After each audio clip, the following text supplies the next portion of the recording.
Hi, folks. Had a really interesting conversation with a coaching client about how he admired someone else's social media profile and wanted to model it in some way and just knew she was doing it better than he was. I looked and kind of agreed. I liked what she did. Now, her name is Michelle Harding. I don't know her. She's a realtor and real estate professional in Long Beach area. But here's the key principles that we worked on that I took from her social media profile. Ready? Number one. Under her bio, if you look at Facebook as an example, she put a couple of bullet points. Ready? Realtor by day, recording artist performer by night, Canadian raised, Long Beach based, spread love with kind of an emoji.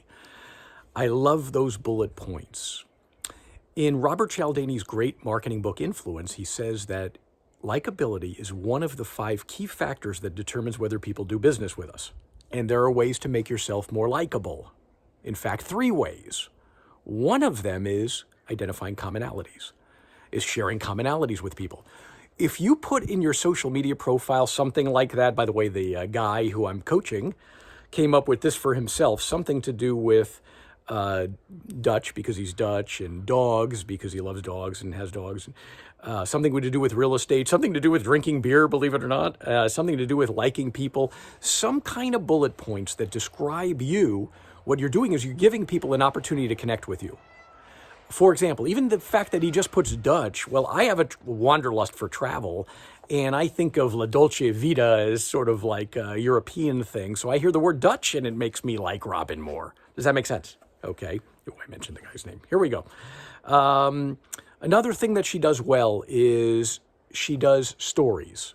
Facebook and Instagram stories are kind of critical nowadays.